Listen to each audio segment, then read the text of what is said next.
morning. Hello. Hi. Good morning. It's kind of weird that Kevin is not around to start the show, so I think I'll try and do what he does. let's give Jeremy the stage, right? You have been secretly wanting your own talk show. You can start. I already have it, right? But Kevin makes it easier, right? So good morning, social media. I believe we are live on every big platform, I guess, right? Streaming live on YouTube, LinkedIn, Facebook. So for those who are joining us this morning, thank you very much for coming on. We continue our theme this week. I believe we're on episode 66, and this month we're talking about relationships, and this is the month where we invite friends or frenemies or whatever you want to call them onto the show just for a chit chat. And we explore different aspects of relationships, especially how the entire dynamics has changed now that everything is gone online there. So we try and look at a bit of that, as well as how good old relationships were formed in the past. But I do believe today we have a much smaller topic on compatibility, right?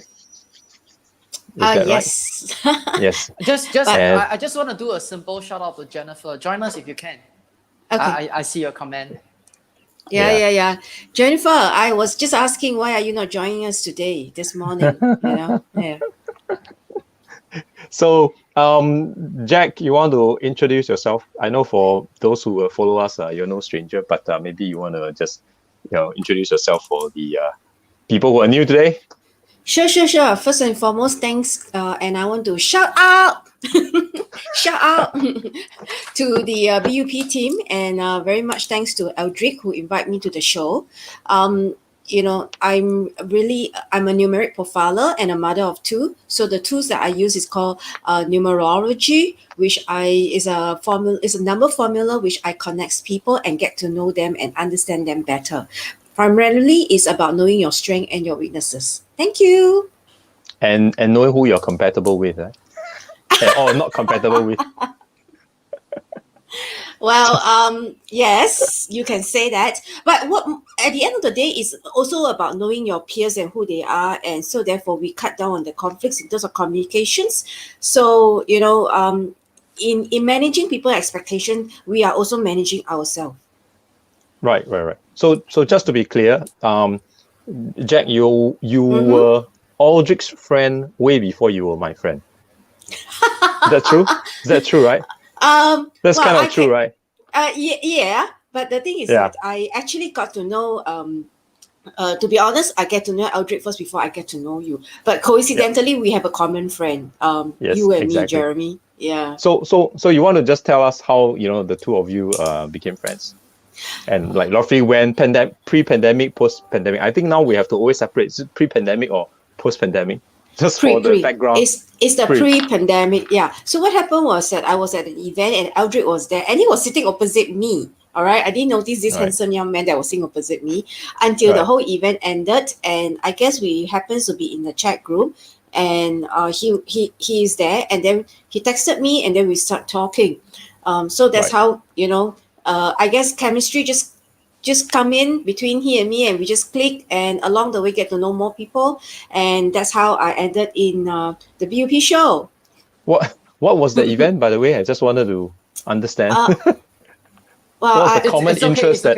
It's okay, Jack. You can talk about the event. Anyway, it's over. Oh no! No. Sorry. I have to recall what event was that. It was. I think it was a LinkedIn workshop. Yes, it was a LinkedIn workshop by Mike Lee, which we both attended. Of course, I would say that it's quite insightful, and I learned quite a few things. Not that not that I didn't know what LinkedIn was, but I guess it gives more depth to what one can do and to stretch the journey itself, and therefore there were a lot more other tips and here and there that how we can go about in our LinkedIn journey. And that's how I got to know Eldrick too. I see. Hello, Dr. Eric. And hi to Kelsey. Hi to Kelsey as well. Thanks for joining us live. So you guys met in this is the funny part, right? You guys know each other from a LinkedIn workshop. So it was really physical, face-to-face, know each other. And after that, just kept in touch online, and now friends, right? So Interesting. I guess the next question really will be, how did you realize that you could be, compatible as friends with Aldrich? Because based on what I know of you, right, did you like quickly Yeah. calculate, numerology and say, oh yeah, this guy is compatible, so yeah, I will continue being a To friend be with him very or not? honest, when we first Yeah. spoke, I think she admitted to me that she did roughly calculated. So I don't think it was a deliberate thing. So it's like, oh, It's just okay, an yeah. occupational hazard thing, kind of thing, occupational Uh, habit. okay. Habit. Let me put it this way. I don't intentionally to go and know you just so therefore I know your number. No, I don't do that. But even back then, if I would imagine it'd be so weird, right? If I imagine I would just go and talk to Eldrick and say, hey, give me your number. He would be thinking, what the hell is this girl wanting from me? What number you want? You want my telephone number? You know? It makes no logical sense. But you see, the thing is that a lot of people don't understand that they keep thinking the numerology only requires number. I can also, I mean, I don't want to use the word read or decipher, but I maybe I use a more appropriate. I can get to know you without you having to tell me your number by just me reading your first name. Right. I could do that. I think you know where I'm coming from, right, Jeremy? Yeah. I Yes. can just read a person, I can just read a person or rather know a person by their first name without having to need the need to know the number. But of course, this will be just very superficial because again, like I said, not everyone is comfortable to share with me their date of birth or their personal number, but everyone is okay to tell me their name. So from their name I can know you. Roughly get a gauge of what this person is Yes. like. Yeah. Yes, yes. Yes. So that's the interesting part. Yes, yes, yes. What about you, Aldrich? I mean, on the other side, right? So you sat right across Jacqueline. Wait. So who reached out to who first? I missed out that detail earlier. Aldrich, you texted Jacqueline. I think it was a series of interaction before we actually met, and then Mm. after Mike's workshop, uh, we were actually invited by another of our mutual friend James to do webinars, and then Mm. Jacqueline was before Ah. mine. I saw the topic, and then I text her to say, if you are very concerned about the impressions that people have of you, then you have to do something there to destroy it. So I gave her some recommendations what to do. So the conversation actually took on and off, but it went on. And then we met. I think it was for breakfast or for lunch or something like that. And then we Right. started talking. I think that's how it went. Other than that, I don't really remember because the thing is with LinkedIn Connections 2019, there are only so many Singaporeans. And you can tell who are the heavy hitters. You can tell by which day when they're gonna do what. Like the posting. So you know when Joseph is gonna post, and there's gonna be a Tuesday, Thursday. You know exactly when Sandra is gonna post, and that will be after her workshops, or when Sunday she's going to bike, and then you know exactly when Jacqueline's gonna post, right? So it's gonna be like food or number or people. So after a while, you have a sensing of like, okay, Singaporeans, these are the patterns, and then Malaysians. Even before Dr. Eric Siu, I think that was 2019. Malaysians, there's only that few. So back then, Sam, when he first started, he posts, I think, once A lot of every alternate days. I think his is more the hostel post, right? The hostel that he's running. And mental Yeah. health. And mental health. Yes. So back then it was great. Back then, I think LinkedIn was still a good a place where you can find good connections to have like very good conversations. I qualify. I say back then, for many reasons, algorithms aside, because I was a lot more directly involved in 2019. Just leading into the pandemic and at the beginning of the pandemic, and after that I just didn't spend too much time on it anymore. Of course, also for many various reasons lah. I'll put it that way. Right. So it's a very sad state where Singaporeans and Malaysians are involved pre-pandemic. Not that many people on LinkedIn. The circle is truly small. So it's kind of like inevitable that you guys met. And now that you mentioned James, I remember that was I think my first time I sort of saw Jack online, because Aldrich, you were presenting I think something about delivering presentations. So I attended, and I know Jack was one of the audience as well. I think you were sort of doing your walking and listening at the same time, and then there were some comments. So that was the first time that I sort of met you. Yeah, and then I think after that it was really I think it was BUP, our live chat there. Yeah, then I think you joined before you. I think the BUP invitation for Jacqueline didn't come from me. It came from the very first one. Didn't come from me. Was Jennifer? Could be Jennifer. Could be. I'm not certain. No, it is Eldrick. It was you. Was it? Was it? Yeah, Eldrick. It was you, because I didn't know Jennifer and Kevin back then, and it certainly cannot be from Jeremy. Yeah, I'm just not me. Yeah. I only know that Jack was had a mutual friend with me, a very close friend, and because she was coming on live, and then our mutual friend texted me like, "You know Jack?" I said, "No, I don't know her." "Well, she's coming on a live show." "Yeah, I'm gonna only talk to her during the live." So that was how we got connected eventually. Yes. Yeah. So was also quite close friend of yours, Jack. Yeah. Yes. Good friend. You know him. You know him many years. Definitely before I know you. Yeah, but I know him way back in like junior college. Of course. So that's like 17, 18 years old. Yes, those were the days that you know him. But I got to know him. That is because, like I said, my numerology participants end up becoming my good friends. You know, there are many of them. So I'm very glad that with this is actually a connecting factor with everyone.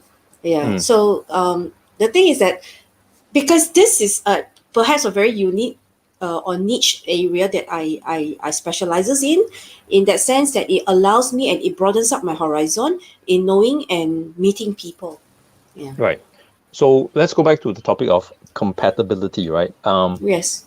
I think that's a good topic though, because we are going to spend one whole month on relationships. So if we ring fence it for this episode, then it makes it easier for Kevin and Jennifer for the rest of the episodes. So maybe we can ring fence. We just stick to personality in terms of relationships. Then No. Actually, I wanted to check, because I want to check with you, Audrey, because Jack, I think I know how she determine compatibility, because she has a method. Yeah, her the way that she goes through the numerology. But what about you, Audrey? How do you determine compatibility? Yeah. In terms of, I was thinking how to frame this question, right? In terms of so let me just ask directly, because Eldrick is someone go. I know that he just want to go straight to the point. Just tell me what you want and I'll get it done there. That is his style, and that is him. Because I already know his number and I already know who he is. So let me ask that question, throw back the ball to Eldrick. So thank you. What do you think encompass all the factors of compatibility with you? I think what's important is to be. There's two things, but the first one is very difficult. The second one is easier. The first one is. Let's go with the easy one first. Easier one. Let's go with the easy one first. Yeah. moving at the same tempo as I am.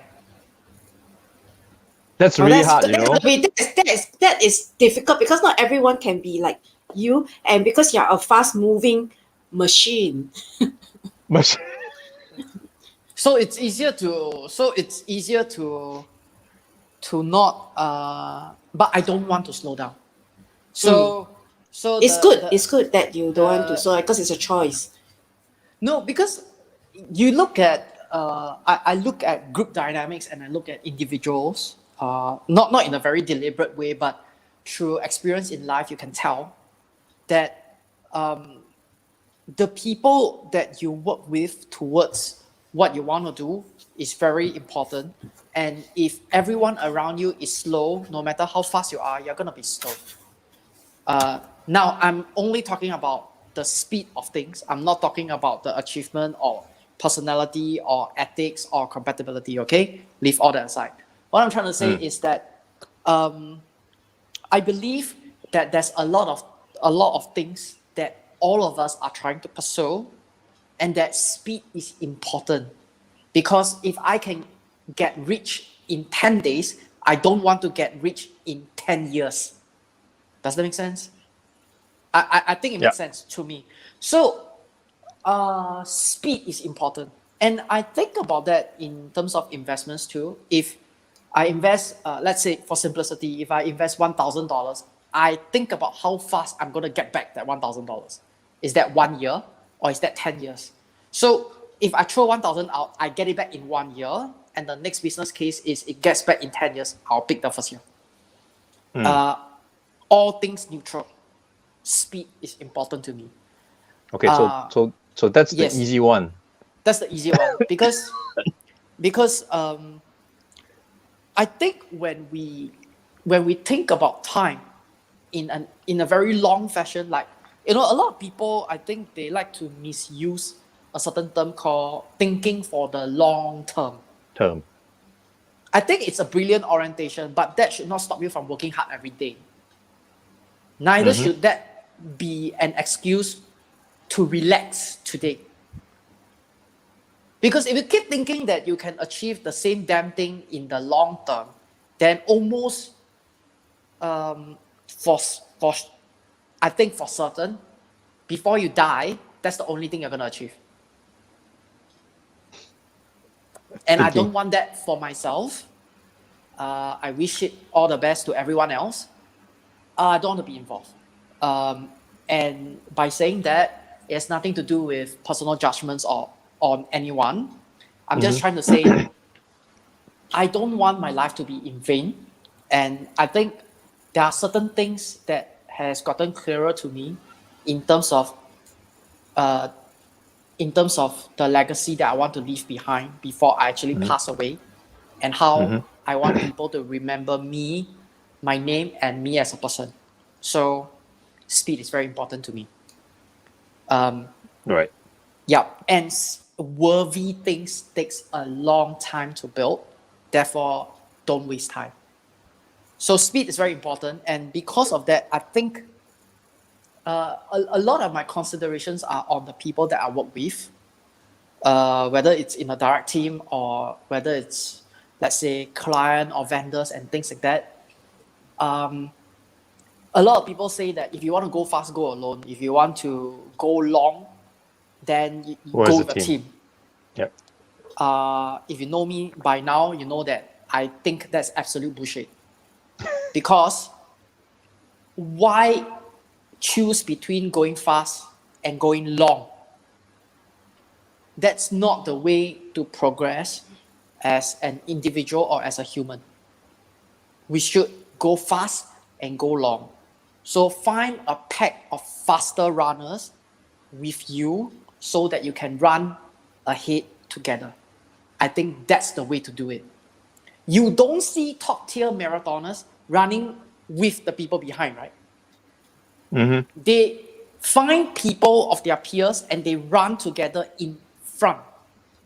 They don't run behind. You don't achieve anything by looking at the rear view mirror of your car. That's a good story. That's it.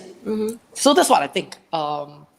So in short is I look for people who can move the same speed that I do, and over time I realized that it's not it's difficult, and it's because you move at such a fast speed. Because you move at such a fast speed. It's very rare, but I don't. How should I say?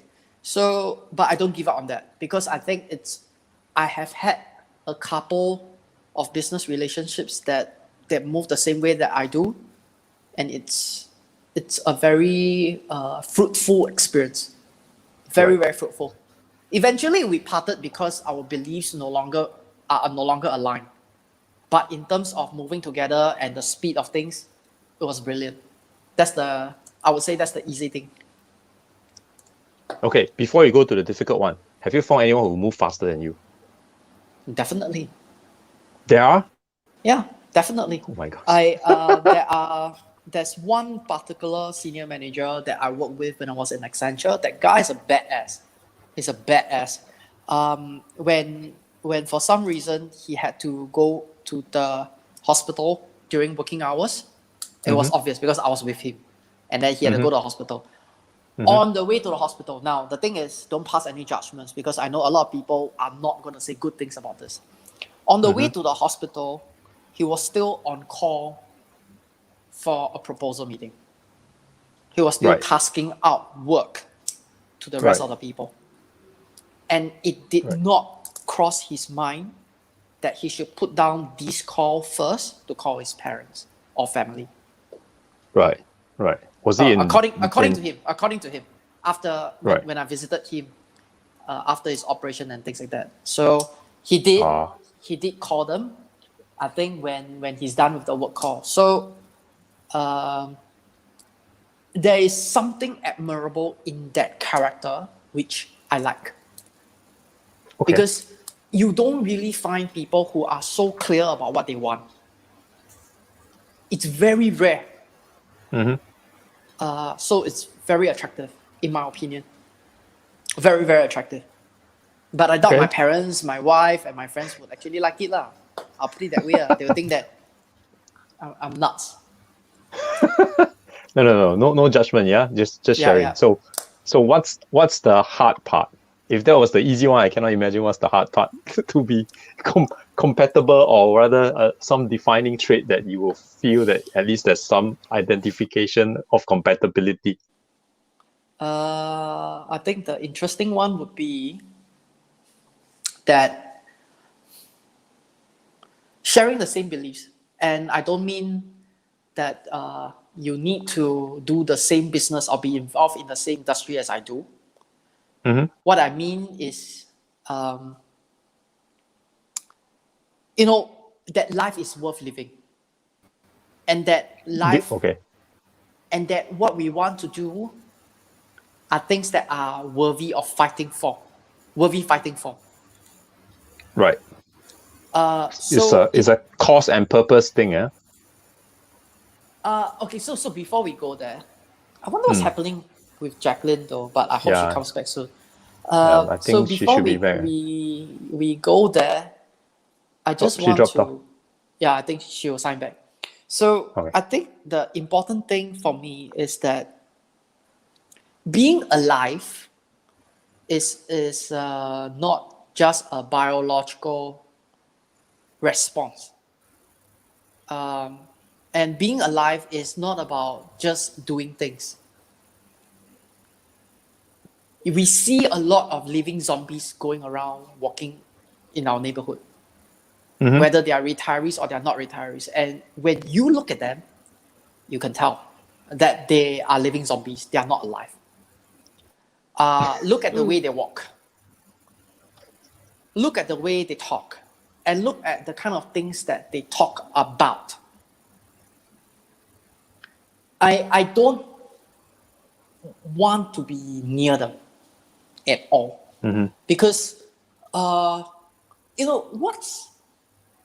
what's there to look forward to if,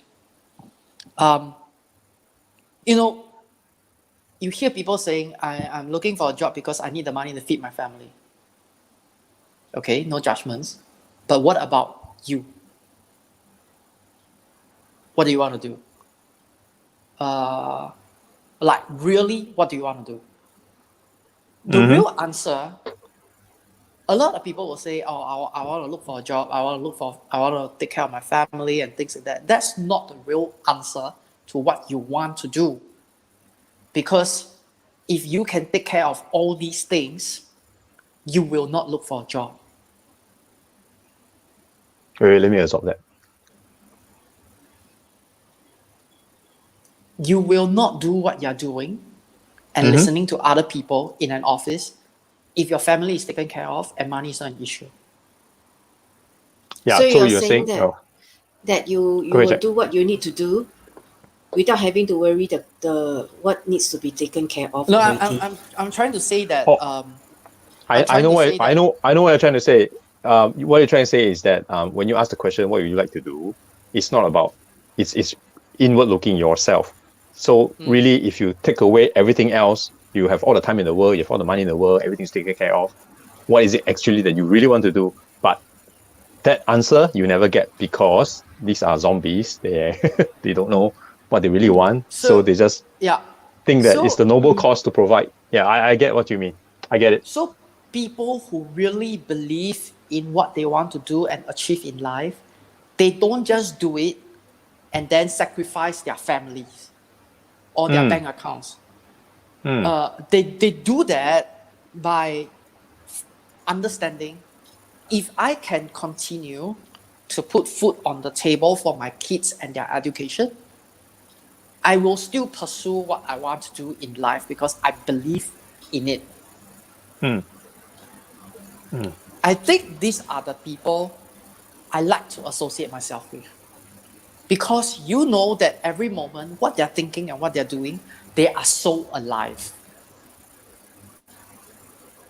There's a difference between people who's working late in office to get things done versus people who's working late to get their businesses up and running. If you look at the time continuum, it's not much of a difference. What's different is that the person that's working at their job at 11 p.m., they hate it so much. They don't believe it. And they just want to go and sleep. But the people who are fighting for their own business at 11 o'clock, they don't feel a thing. And they get annoyed if their family members tell them it's time to sleep. And I'm not saying this for myself. I'm saying this for people who also think that way. So, Right. I like to find people who have this kind of belief, even though the kind of businesses that they are thinking of might not be the same as mine. Right. Yeah. Right. So having the same belief that your life is worth living for and it's worth fighting for. Now, just these 2 points. This is a difficult one, and then there's an easy one. But just these 2 points alone, it's in practical, it's very difficult. So for me, it's difficult to have friends. I'll put it that way. It's not difficult for you to have friends. Eldrick, may I add this? It's difficult for you to choose your friend and who you want to be with. Not that you do not have friends. You see, the thing is that I share this with my kids, and I also will share this with her. I always tell my kids there's no such thing as best friend, because mommy don't believe you don't have to. Why I say that? A lot of people might just want to slap me for saying this. That's because there will be a lot of people that you meet along the life, and I call them seasonal friend, which is very true, because in numerology I practice at this thing called pinnacle. There's a purpose that people comes into your life at that moment for you to either learn a lesson from them or for you to move on. Face it, reality of life. Don't be a hypocrite to say that, I'm good friend with this, I'm good friend, which is not true. You can't be. All right, there are certain people you just need to drop because they are just too toxic for you, or they are just giving you a lot of stress.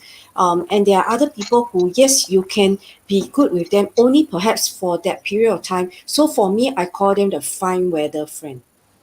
Fine weather. So I told my kids, yes, it's true. I told my kids, don't need to have best friend. Everyone can be a friend. It's just whether they are good, better, best. That's all. Best friend in that specific point in time. Yes, maybe perhaps that those that you can click. Other than that, you really have to work on your own. Hardly anyone can just come and give you a hand and lift you up. Very difficult, unless you are really, you really have that amazing connections. But otherwise, how many of us can have that? Be very realistic. Right.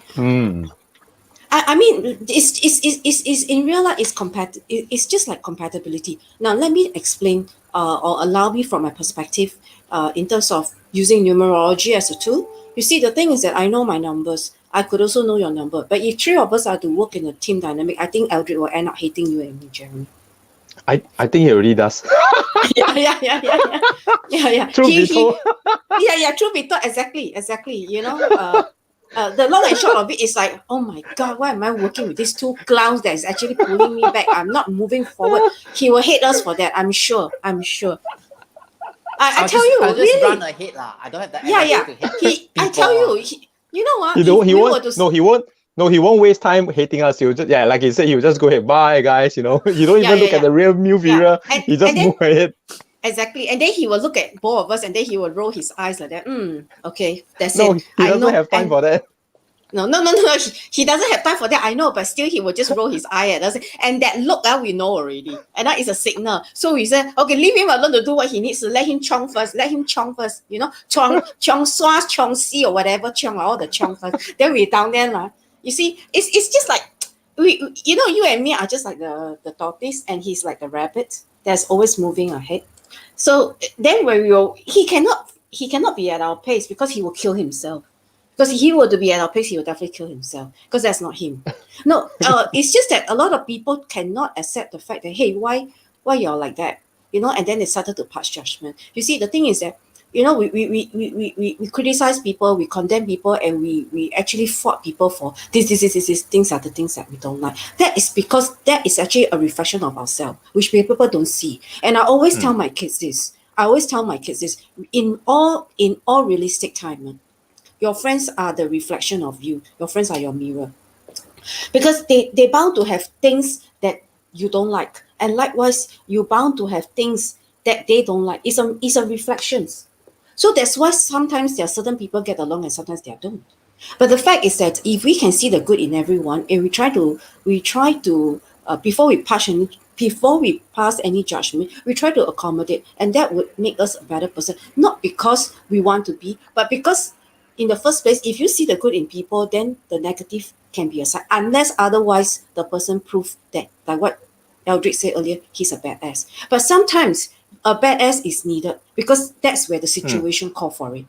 Okay, in numerology, I always talk about the triangle. Why? The triangle is important not because I use that method, because I want to but because it's about these three factors. What are these three factors? People, situation, environment. I repeat, people, situation, environment. These are the three factors that forms the triangle, but with the you in the center of the triangle that will be affecting you. Right.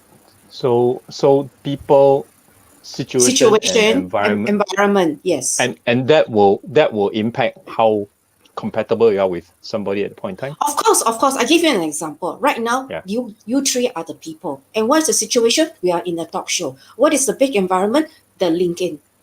You see? So that's where everyone's is actually on us. The situation right now is that we are in a talk show and the three of us are sharing on this topic. Then we are the people here that's talking about compatibility. Now, if today's, later on, or maybe someone walks in and join us for the show and we talk about compatibility, then of course, out of courtesy, I would, the person will just share the name. So maybe occupation has at the back of my mind, I will quickly, try to understand you based on your first name. Otherwise, I will not intentionally go and ask you, hey, can you share with me what's your number? That sounds weird, right? Out of me.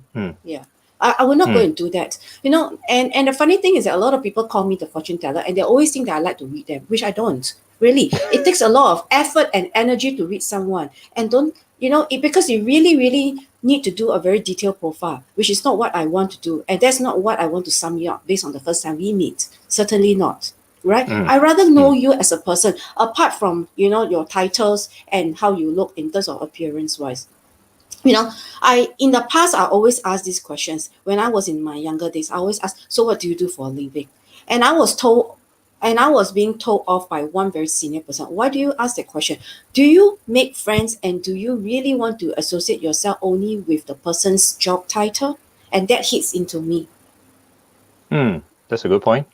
Yeah, you know what I mean? So then it makes me real, okay, I just want to know you who you are. It doesn't matter what badge you are wearing. It doesn't matter what hat you are wearing. I don't care if you're C-suite or I don't care if you're a concierge. I don't care because I just want to know you who you are as a person. You never know what the person has behind that face. See, the thing is that the moment you retire in Singapore, the legal age you retire is 55. The moment you step down from a position of a CEO, you're just any ordinary folks. So don't wear that CEO hat in front of me. I don't buy that. I don't give a shit of who you are, what you want. I just want to know you as a friend, as who you are, the ABC that I know who you are. Your experience, personality, your struggles, your successes, and all that. Yes. And I think that bridged the gap of bringing people closer. You see, I share a true story. Okay, maybe all of you will be laughing. Okay, but this is a true story, and it happens to me. I always have a lot of story, but you see, I work as a part-time receptionist. I work as a part-time receptionist before. Okay, and it happened that the head of the company who hired me is also a personal friend. So during the lunch break at pantry, we were having lunch together. Me, because I was helping her. And after that, she came to me and she said this, hey, how come you know so and so? How come you know so and so? I said, no, we are just friends and perhaps we can get along better. So therefore, we click and all that. But I just cannot understand how come a homemaker, a stay-at-home or a housewife like you would know people at the C-suite level. She made that comment to me. Ooh. Really, she makes that comment. And the funny thing is that how do you answer? How do you answer? How do you answer that? I said they are just my friends and they are with me. And you know what? So there was an event. There was an Audi, Audi event Audi. that was privately organized by the company that I work as a temporary receptionist. Okay, and it was a lunch event. And guess what? She bypassed me to invite the other two friends who were at the management C-suite level. And at that very day, one of them who asked me out for lunch, and we were having lunch at Mandarin. Quite good friend of mine. And then he told me, hey, do you know that so-and-so invited me for an Audi event? I said, oh, really? I'm not aware of that. Then I said, why aren't you there? He said, no, the reason why he's not there because I'm not there. You see? You see what I meant? So later on, when I met up with my girlfriend who hired me as a temp, then she was shocked to see me. Hey, how come you're here? Then when I told her that I just had lunch with so-and-so, she said, you just had lunch with him? But I invited him for the event. I said, yeah, I know. The reason why he's not there is because he was having lunch with me, and she was shocked. Her jaw dropped. But then after that, she said, sorry, this is a C-suite event. I said, that's fine. I know this is a C-suite event, but you only know them because you know them as C-suite level people because it's through me. You know what I mean? Yeah. Yeah. So from there on, it tells me that friends like that can only be on a superficial level. It cannot be on that because she bypassed me. If another common friend that know us is that, Jack, if you were to be at that Audi event, even though you do not know anything about car, which is true, I do not know anything about car. Okay. If those people that know that you're going to be there, definitely they will go there. They go there not because of her, they go there because of you, because they know that you're working with her at that point of time. But because my duty, my title at that point of time was just a receptionist, so I wasn't invited. The rest of the others were there at the Audi event. So this brings an interesting point of discussion because we met through LinkedIn, right? Yes. And that's like a professional network, right? And based on your story, I'm sure there are a lot of people who try to make friends because of certain person's position. Whereas what in the example you pointed out is that if you start treating people as people and not their titles and build that relation, so that relationship will transcend any form of titles. So what's your take on that, right? For people who are still doing that kind of a thing whereby they go and make friends with you based on your title. What's your take on that? Would you, like I said, these are not real friends, I'm just gonna disown them or okay. In the first place, Jeremy, I don't have a title. My title is stay-at-home working mom. homemaker. Yes, that's my title. Yeah. So I come to a point and I accepted the fact. You see, the thing is that there are two people see me in two ways. People see me as a mom, as a real mom, because I have two kids. So nothing else than that. I don't wear. But another title that I wear on my head is people always see me as numeric, and that is what intrigues them as a numeric profile. Because the fact is that someone came and told me this. Do you know that you are actually building a lot of connections? That's because of what you do. I said, this is what I do. It does not transcend to, or rather does not translate to the friendships that I'm going to be with the person. You know what I mean? But then again, I hate to say this, okay? I know I'm going to sound very, very crude, okay? But there were a lot of people on LinkedIn that connects with me, and then they drop me an email, and then they will ask me things like, ask me to go and help them, ask me to go and read their number, ask me what's their... In the first place, you are just a connections to me. right? We are just a linking connection. I don't even know you in person. We just connected and you throw me this kind of question. On what capacity do I need to help you? On what ground do you need help? And on what expectations are you going to have on me? And why should I do that for you? You know, I just want to say this out since this is a platform that we can just talk about. So again, like I said, the chemistry and the compatibility are already cut off from there. Right. And mind you, I have all the weird messages that comes to me on LinkedIn. I do. You know, some people even challenge me. How accurate are you compared to the Chinese metaphysics? Excuse me, I'm not a Chinese master. I never claim to be a guru.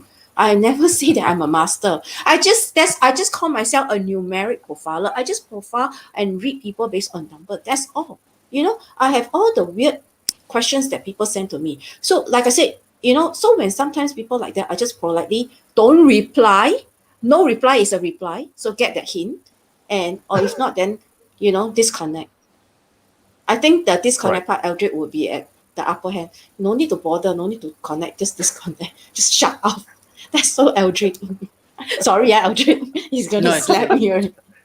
No, I'm more surprised at how the challenges that you say you face they never change after a couple of years. And the reason I said that was the last episode that we did, and I said to the group that, you know, it gets a bit boring if each time we talk it's always the same thing, the same challenges, and I'll be like, it's time to do something else. So Yes. I just find it very intriguing. Yeah. Can I also share something with you through personal experience? Okay. You see, the thing is that a lot of people know what I do, but they were genuine connections and people that I know, and I treasure the friendship because I don't mean any harm. Jeremy, you know me, all right? In the class, in fact, I give a lot of facts and I give real case example. And this is how people behave and how they present themselves and how they will look. You see, the fact is that I don't need to see you in person to know you. Really, I don't. And it's not that I intentionally not to see you also. So don't get me wrong. I just read you based on your first name. You see, there are people who always like to challenge me. You know, I got this connection who actually drop me an email on LinkedIn because on my profile, on my LinkedIn profile, I say 1 minute is all I need. So he wrote to me and say, oh, so you can read me. So tell me about me in 1 minute. I was thinking to myself, why should I tell you? Such a big ego. You know, I really love to knock people's egos down. And I will not hesitate to give it to you. I give you another classic example. I must say that I was a Rotary Club member and I was invited to a gathering. So during this Rotary Club event, there was this young banker who we connected on LinkedIn. So when he realized that I was part of his LinkedIn connections, guess what? So and he knew what I was doing. And he gave me a number. He gave me a number too. So tell me about myself. And in front of a lot of people, he was very harsh and he was really very aggressive. Tell me, am I an introvert or extrovert? And guess what? I told him this. Before you started work, when growing up, yes, you were an introvert and you were extremely insecure about yourself. And because of that, all right, you are always suffering and you're shy from a lot of people. You don't have the confidence to even lift up your head. I purposely do that. Do that. Because I already sensed his energy towards me was rather aggressive, and he just wanted to get something out of me. So guess what? And I continue the second part of the conversation. The only reason why you're aggressive and you think you're successful now and you think you're an extrovert, that's because after you work your ass off in the bank. That's why your LinkedIn profile for being a young banker at the age of 40. You know, a successful banker, whatever you want to call it. So does that appeal to me? Does it impress me? No, it doesn't. You know, I told him that. What was the reaction? He was shocked. He said, you're good. He told me this. What is your charges? Tell me, I pay you the price. You come to my office. That was what he said to me. But then obviously I said, rejected. No, then I said, then he told me, so what do you need? I said, never mind, we take this offline. You just text me. So we exchanged number. I gave him my name card. And he really followed up and he texted me 2 times. You know, he told me, what's your charges? Just come to my office. If you're good after seeing me, I will just spread the words. I went home, I talked to my girlfriend. My husband overheard my conversation. And my husband sat me down. And my husband said this to me, Jack, reject, there's no need for this money. You don't need to put yourself at that level to stood with him. I heard the whole conversation. I think what you did was right. And so my husband said that forget about this case, you don't need. And then you know what? The next thing I know, 1 month later, he disconnect me on LinkedIn, which I'm glad. I still have his name card though. Yeah. Well, for both cases, right, the person who say you can read me 1 minute, it's quite obvious that they're just out to challenge you for whatever ego issues, whatever they have, or whatever insecurity issues they have. And it's quite likely that I asked for his reaction for the banker because it's quite likely that they can just debunk you and you cannot. There's no way to prove that you were right or they were just lying in your face and anything like that, right? So from that aspect, I feel that it's wise that if you have completely rejected them, it's totally wise because you cannot win this game. They can, whatever you say, even you're accurate, they just lie in your face and say, no, you're lousy. Then there's nothing good for you at the end, right? So I was a bit shocked that you actually entertained the banker guy, lah. But if I was you, I would just, I'm sorry, I choose not to read. I will choose not to read. I can pick my customers, that kind of thing. I didn't want to put him down. Down. I stroke a bit of his ego. Men are like that. I stroke a bit of his ego. So I stroke a bit of his ego. So I told him very politely. So I said there are two parts to your question. So I give him the before and the after. And I was telling my girlfriend this whole conversation, a girlfriend that's quite close to me. Then she said that I did the right thing, and it was really a smart move. I didn't put him down intentionally, but I really hit him hard. You know what I mean? Yeah, because we are in a Rotary Club event, so there's no need to put anyone down. And it will make me seem very petty and unprofessional on what I do. So I will not bother about this. So when I put it across to him, right, he tells me, okay, just tell me your cost, how much is hourly rate. If I truly want to read you as a person, I go deep, right? Okay, I will charge you a 4-figure fee, which I have proven my worth. And I do charge people on their profile.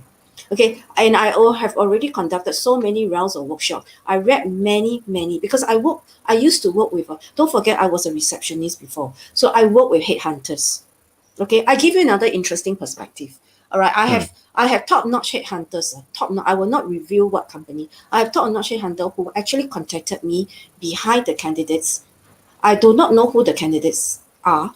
I only need the required information and they just give me.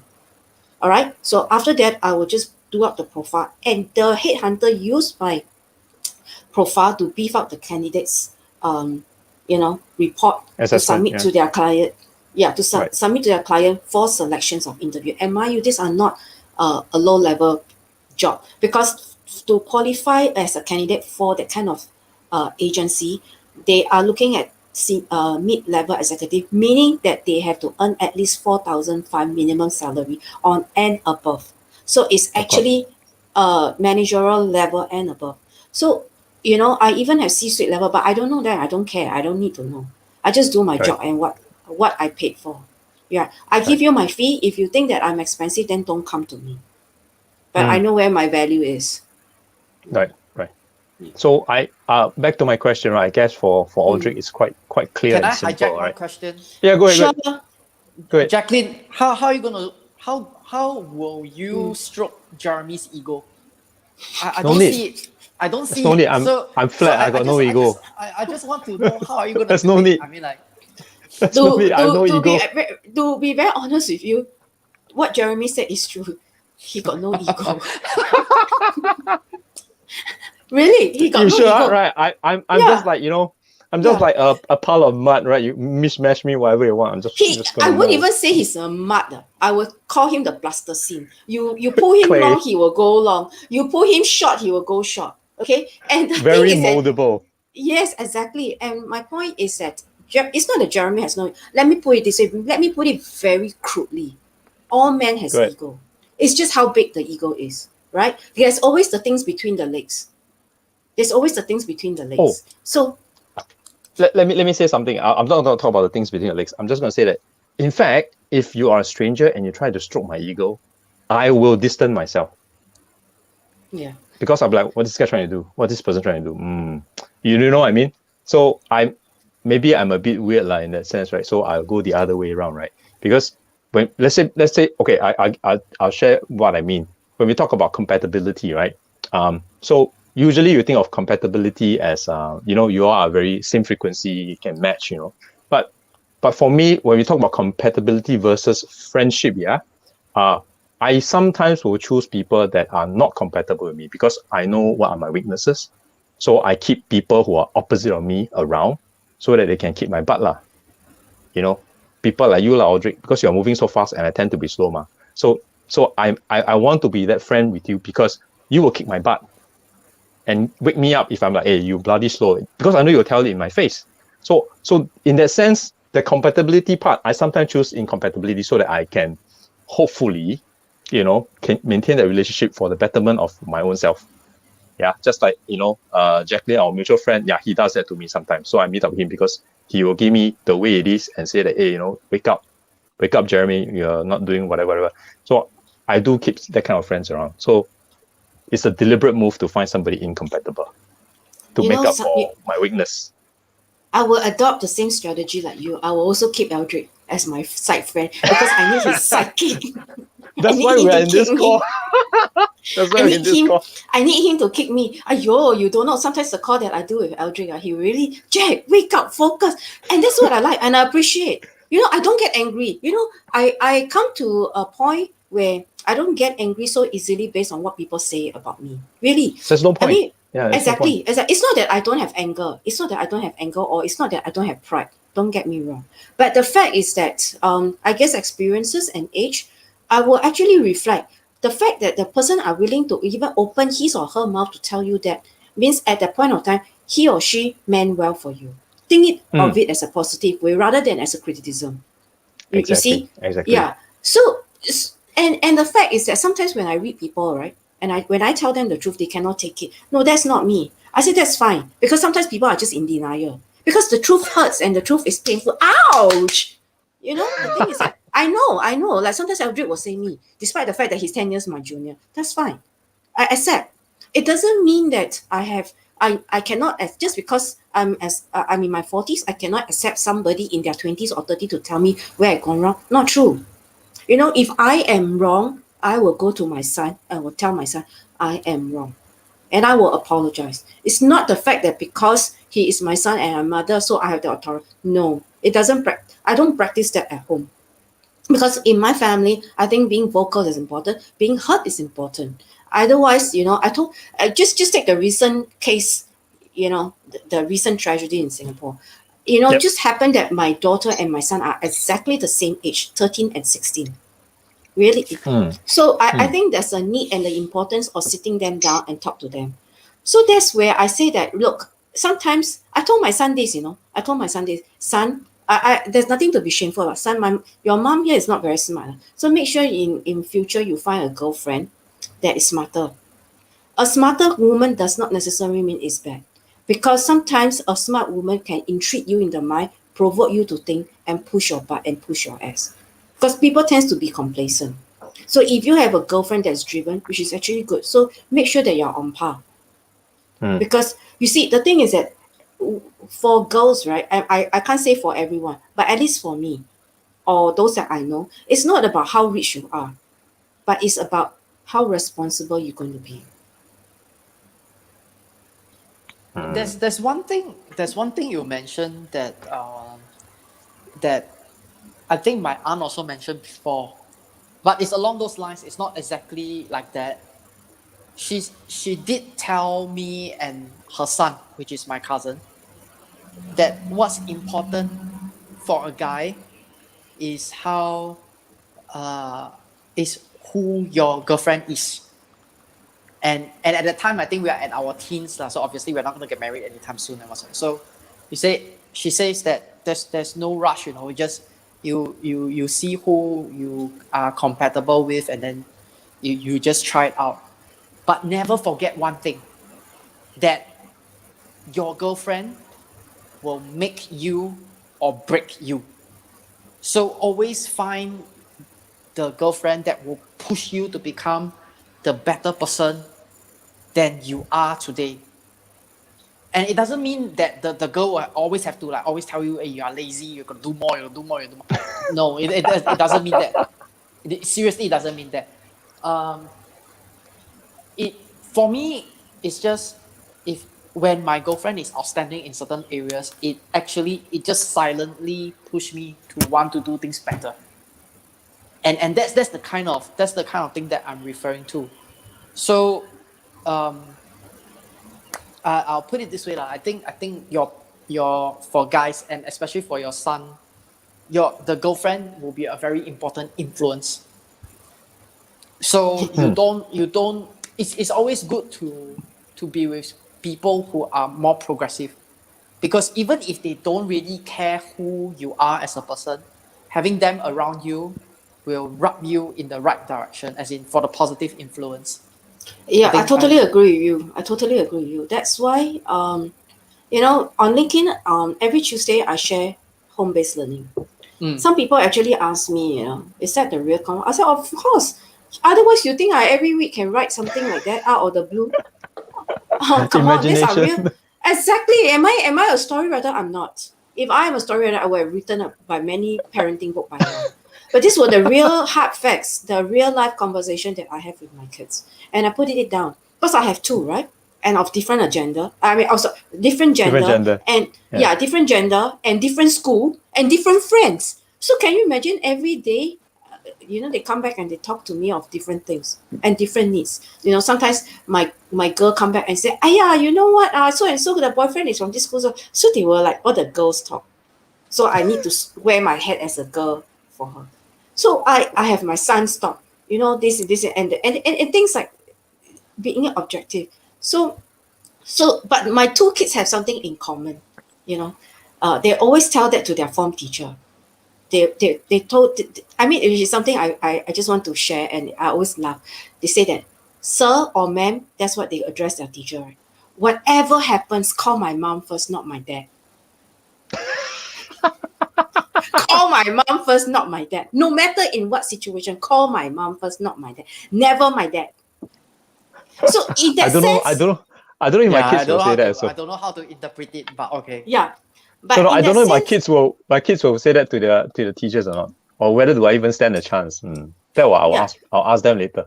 Yeah, so that is what it has been on them since the moment they hit primary school, because I'm always the one at home, the home figure, so I work from home a lot. So obviously coming back from school, that was a decisions that me and my husband made. We agree upon, right? Otherwise we don't start a family, we don't have kids. The fact that we have kids, that somebody would have to be a risk. And I don't want, my husband and I, we share a common goal. In that sense, is that we want our kids to grow up to be someone who is responsible and someone who is considerate and at least be useful for themselves and to the and not to be a nuisance. That's all we ask for. You don't have to have the perfect grades, because I know I'm not the scholarly type, so I don't expect that out of my kids. But what I want is that to be someone who is considered. So they going up to be a responsible and considerate person. I think that is very important as part of character Yep. building. With that in Yep. mind, all right, that will be a push factor for them. Yep. Good point. I think I shared that with Eldrick as well. The last time we had, I was just sharing with him. I felt that certain parts of my son are very similar to the Eldrick I see right now, because my son said the same thing, like what Eldrick will sometimes say. So I was like, this sounds very familiar. you have unknowingly been transmitting Audrey's influence on your kids, which is not a bad thing. Yeah, in actual fact, my sons felt that.